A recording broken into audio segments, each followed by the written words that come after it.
Hello everyone, मैं Aarti. Welcome to biology diaries. आज हम डिस्कस करेंगे स्टेरिलाइजेशन के बारे में। चलिए फिर शुरू करते हैं। स्टेरिलाइजेशन होता क्या है?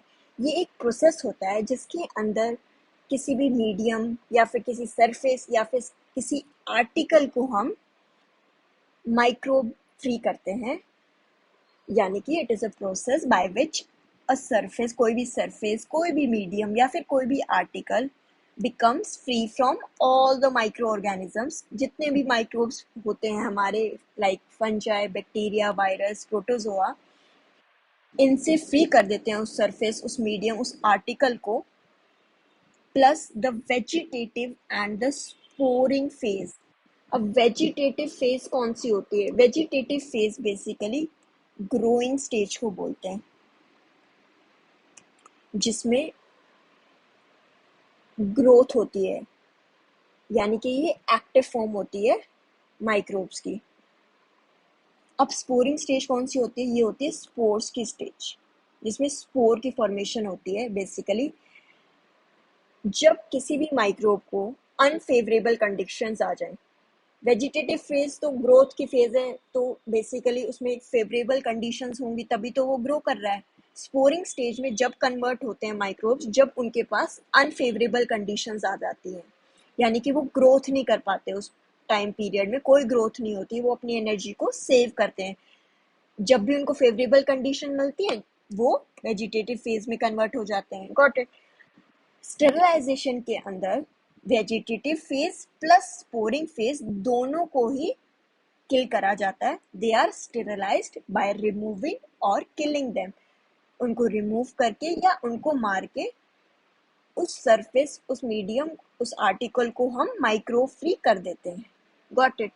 बेसिकली जो स्टेरिलाइजेशन प्रोसेस है, ये हम लैब्स वगैरह में परफॉर्म करते हैं। जब कोई भी एक्सपेरिमेंट परफॉर्म करना होता है रिसर्च पर्पसेस के लिए, कोई भी एक्सपेरिमेंट करना उससे पहले स्टेरिलाइजेशन करना काफ़ी ज़रूरी होता है, सो दैट कंटेमिनेशन ना आए।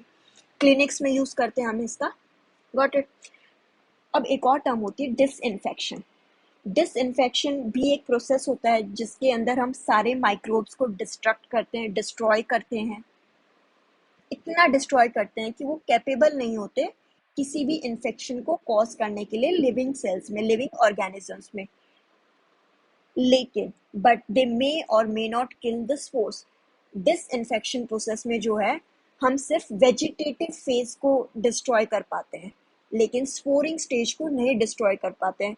तो हो सकता है कि स्पोर फॉर्मेशन हो जाए, जिसकी वजह से कंटेमिनेशन हो सकती है, लेकिन ये माइक्रोब्स को इतना किल कर देते हैं, इतना डिस्ट्रॉय कर देते हैं कि वो कोई भी लिविंग सेल्स में इन्फेक्शन कॉज नहीं कर पाते हैं।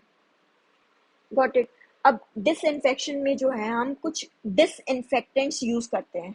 अब डिसइंफेक्टेंट्स का मतलब क्या है? जो हम डिसइंफेक्शन में के प्रोसेस में हेल्प करते हैं, जो यानी कि जो माइक्रोब्स की लाइफ को कम कर देते हैं, उनके नंबर ऑफ माइक्रोब्स को कम करने में हेल्प करते हैं। कौन?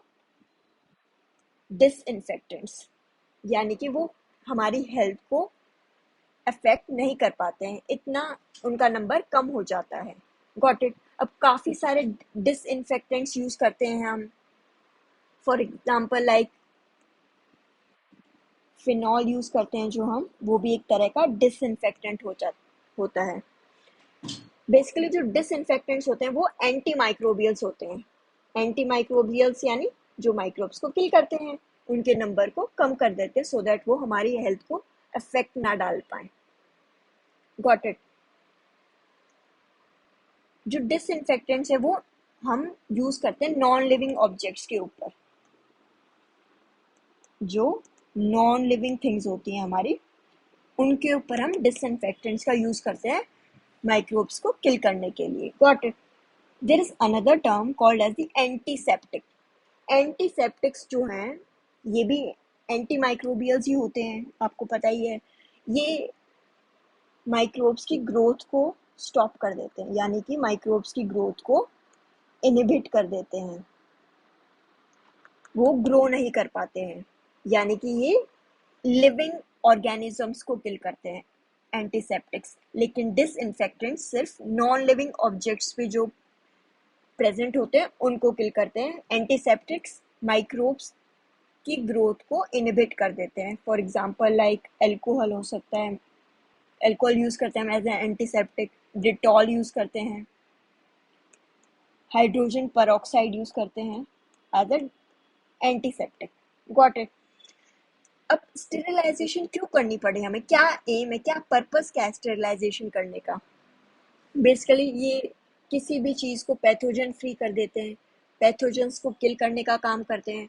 उसकी वेजिटेटिव स्टेज प्लस उसकी स्पोर स्टेज दोनों को ही किल करते हैं। हम कंप्लीट डिस्ट्रक्शन कर सकते हैं माइक्रोब्स का with the help of sterilisation process. बल्कि डिसइंफेक्शन में ऐसा कुछ नहीं होता है, सिर्फ वेजिटेटिव स्टेज खत्म होती है, स्पोरिंग स्टेज नहीं खत्म होती है। लेकिन स्टेरिलाइजेशन के अंदर हम कंप्लीट डिस्ट्रक्शन कर सकते हैं माइक्रोब्स का। स्टेरिलाइजेशन प्रोसेस हम तब यूज करते हैं टू स्टेरिलाइज द इक्विपमेंट। जो भी हम लैब्स में, लेबोरेटरी लैब्स में इक्विपमेंट यूज करते हैं, ग्लास वेयर यूज करते हैं, जो भी इंस्ट्रूमेंट्स यूज करते हैं सर्जरी से पहले, उनको स्टेरिलाइज करना बहुत ज़रूरी है, क्योंकि उससे इन्फेक्शन कॉज नहीं होता है। क्योंकि हमें उनको इंजेक्ट करना होता है ह्यूमन बॉडी में, तो हमें उनको स्टेरिलाइजेशन करना काफ़ी ज़रूरी है।